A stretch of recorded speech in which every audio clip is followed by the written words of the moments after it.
কত সুন্দর যুক্তি দেয়। আল্লাহ সব শুনে, দূরে বলেন শুনে না? আল্লাহ সব শুনে, সব দেখে, আবার খুব দয়ালু।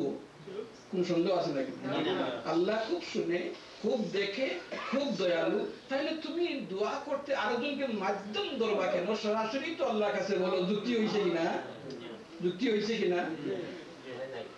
যুক্তি হয়েছে। যুক্তি হয়েছে যে আল্লাহ শুনে, আল্লাহ দেখে, আবার আল্লাহ দয়ালু। তো দয়ালু মাওলার কাছে যেহেতু উনি শুনে, উনি দেখে, তুমি সরাসরি আল্লাহর কাছে কইবা, আরেকজনকে মাঝখানে ধরা দরকার কি? যুক্তি হয়েছে। কিন্তু আপনারা বলেন এই যুক্তির দ্বারা ইসলামী শরীয়তকে সে ইজ্জত দিবে না বেইজ্জত করবে? হ্যাঁ, ইসলামী শরীয়তকে বেইজ্জত করে। যুক্তি দিছে ঠিকই, কিন্তু এই যুক্তি এখানে না, ওই যুক্তি বুঝে নাই, এই যুক্তি সে বুঝে নাই। যুক্তি যদি এই হতো যে শুধু আল্লাহ শুনে, আল্লাহ দেখে, তাহলে সব কিবলামুখা পশ্চিম দিকে নামাজ পড়ার কোনো প্রয়োজন হয় না। যুক্তিতে বলে আল্লাহ সর্বত্র আছে, সুতরাং যেদিকে ইচ্ছা সেদিকে নামাজ পড়ো। ইজ নট যুক্তি? দূরে বলো না ভাই, ইজ নট যুক্তি? দিস ইজ যুক্তি। যে আল্লাহ যেদিকে আছে, তুমি যেদিকে চাইবা আল্লাহ সব দিকে আছে কিনা। তাইলে সবাই কিবলামুখা নামাজ পড়ার দরকারটা কি? আল্লাহ তো সব জায়গায় আছে, সব দিক সে দেখে।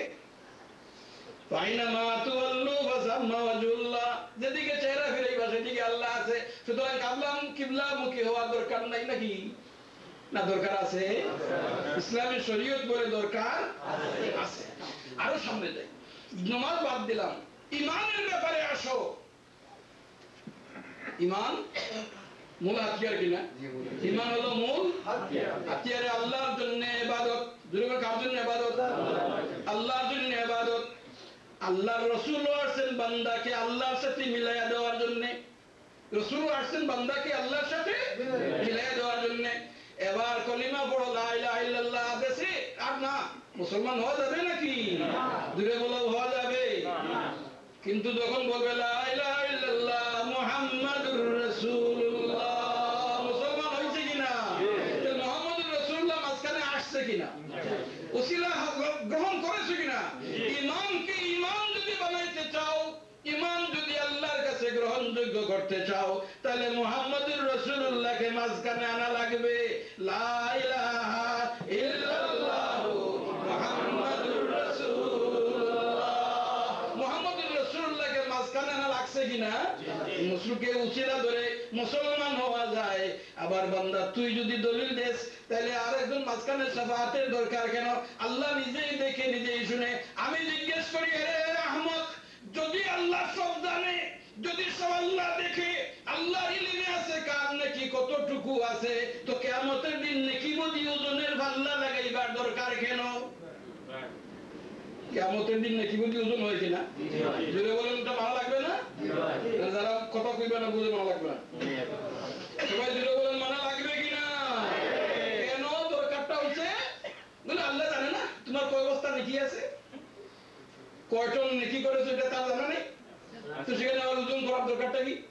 আর যদি আমরা ওজন করি সবাইকে দুজকে দিয়ে দেয়, কোন বেটা আসলে মিছিল দিয়ে বাড়ি হওয়ার তো কি অসুবিধা হচ্ছে? সেখানে ওজন লাগাইবে কেন?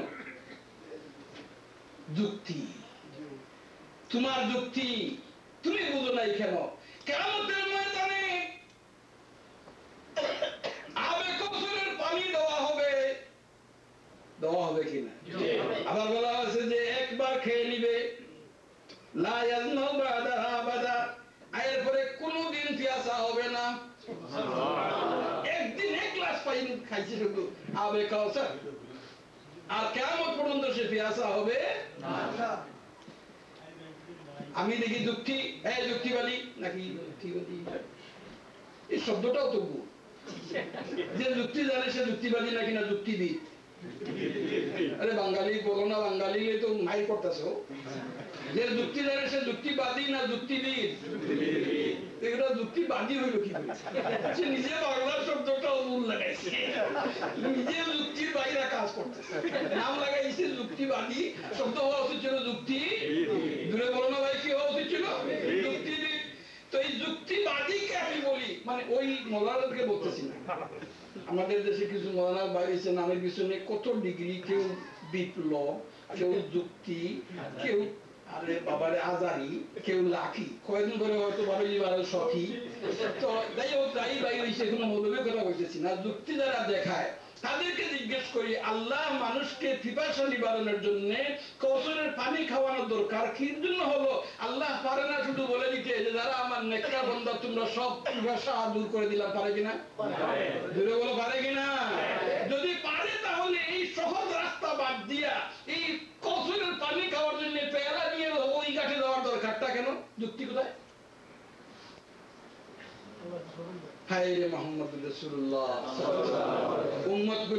বুঝানোর জন্য বলতেছি রে, এই সমস্ত যুক্তিবিদ যারা, যুক্তিবাদী যারা, এদের যুক্তির কারণে আমাদের ঈমান নষ্ট হয়ে যাবে।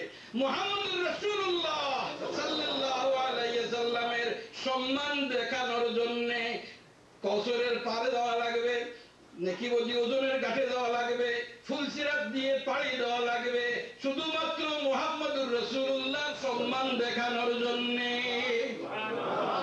রাসূলুল্লাহর সম্মান কিয়ামতের দিন দেখানো হবে।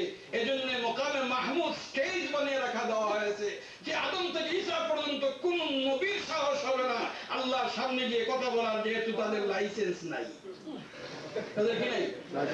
তারা কিন্তু নবী, সব নবী, কিন্তু লাইসেন্স যদি থাকে তো আছে শুধু মুহাম্মদুর রাসূলুল্লাহ সাল্লাল্লাহু আলাইহি ওয়াসাল্লাম। মান যাল্লাযী ইয়াশফাউ ইনদাহু ইল্লা বিইذনিহি ইয়ালামু মা বাইনা আইদিহিম ওয়া মা খালফাহুম। পড়ো, ওয়ালা ইউহিতুনা বিশাইইন মিন ইলমিহি ইল্লা বিমা শাআ। পারমিশন নাই, লাইসেন্স নাই, কোন নবী সেখানে দিতে পারবেন না। লাইসেন্স ওয়ালা নবী যেখানে যাবেন, উম্মত দুনিয়ার জমিন থেকে বিদায় হয়ে গেছে, তওবার সুযোগ পায় না, গুনাহ নিয়ে চলে গেছে। আরে আমার উম্মত কি জ্বলবে না? গুনার কারণে জ্বলে যাবে নাকি? রাসূল বলেন, আমি তো শবে বরাতের রাত্রিতে, কোন রাত্রিতে? শবে বরাতের রাত্রিতে লাইসেন্স নিয়ে আসছি, আমার উম্মত 100% কে আল্লাহ মাফ করে দেবে। সুতরাং আমার নবী জানায়া দিচ্ছে, আনা শাফিউন লিআলিল কাবাইর, আমি কবিরা গুনাহকারীর জন্য কিয়ামতের ময়দানে শাফাআত করে বেহেশতি বানায়া দেব। কবিরা গুনাহকারী তওবা করার সুযোগ পায় নাই, সে মারা গেছে দুনিয়ার জমিন থেকে গুনাহ নিয়ে, কিয়ামতের দিন আল্লাহর হাবিব তাকে শাফাআত করে বেহেশতি বানাবেন। জোরে বলেন সুবহানাল্লাহ। যে রাত্রিতেই পারমিশন পেয়েছিলেন সেই রাত্রির নাম হলো শবে বরাত। সবাই জোরে বলেন, কি রাত? সুতরাং এই বরাতের রাত আপনার জন্য বিরাট নিয়ামতের রাত। আর আমার মুরব্বিয়ানে কেরাম ওই রাতকে খুব উদযাপন করেছেন, আর আপনারা মুরব্বীদের সিস্টেম ছেড়ে দিয়েছেন। তো আমি বলবো, আমার মুরব্বীদের বাতানো নারিকেল খাওয়া বাদ দিতে হবে, আমার মুরব্বীদের বাতানো আম খাওয়ার সিস্টেম বাদ দিতে হবে, নতুন তোমার অন্য পথ পাইব। আমার মুরব্বীরা শিখেছিল আম কিভাবে খাইতে হয়, নারিকেল কিভাবে খাইতে হয়, সেখানে মতলবে তাদের ঠিক আছে, মুরব্বীদের বাতানো নিয়ম মতো।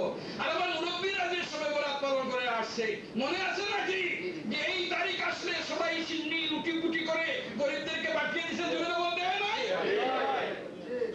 উম্মতের ক্ষতি হয়েছে কিনা লাভ হয়েছে একটু চিন্তা করে দেখো। সারাটা বছর গেছে তার মুর্দেগান করে, গরিবই ধরে নিলাম, গরিবই ধরে নিলাম। সুবহানাল্লাহ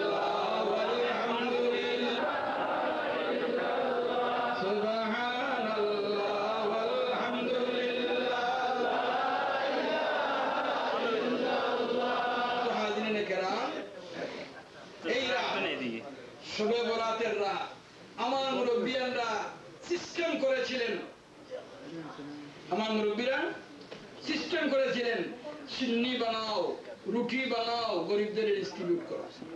কেন? মুর্দাদের উপরে সওয়াব যাবে। কি জন্য?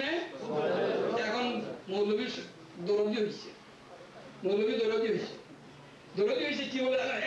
এমন একটা সিস্টেম করেছো তোমরা, এমন একটা সিস্টেম করেছো যে গরিব মানুষ খেতে পারে না, সেও কোন রকম চেষ্টা করে কিছু রুটি বানায় মানুষকে ডিস্ট্রিবিউট করে। কত বড় কষ্ট দিয়েছে উম্মতকে। উম্মতের দরদি ভাই, ভাষাটা অর্থ মাধুর্যপূর্ণ, আরে সুন্দর সুইট ওয়ার্ড, কি সুন্দর বলতেছে উম্মতকে কষ্ট দেয়। আমি বলি আপনারা দুই যুক্তিকে এখানে রাখেন। সে বলতেছে দেখো গরিব মানুষ খাওয়া দাওয়ার সুযোগ করতে পারে না, কিন্তু এই সিস্টেমটা করার কারণে তার মনের ভিতরে একটা ধারণা করে বসে আসছে যে ওই দিন কিছু সিন্নি করে গরিবদের দেওয়া লাগে, বড় কষ্ট করে এসে গরিবদের সিন্নি দেয়। এই যে জুলুম করতেছে উম্মতের উপরে, এটা ঠিক না। এক যুক্তি, ওই মৌলবীর যুক্তি, এটা শবে বরাত মানে না। আমি মানি, আমার যুক্তিটা দেই যে সারাটা বছর 365 দিন গেল তার অভাবের কারণে দুইটা পয়সা দান করতে পারে নাই, একটা গরিবকে দুইটা পয়সা দিতে পারে নাই, তার অভাবের কারণে সে একটু সদকা খরচ করতে পারে নাই, সারাটা বছর গেছে এইভাবে। তার মুর্দা কবরে আছে কিনা? কবরে মুর্দা আছে কিনা? জিন্দাদের দিকে তাকিয়ে আছে কিনা? কিন্তু সে জানে যে এই একটা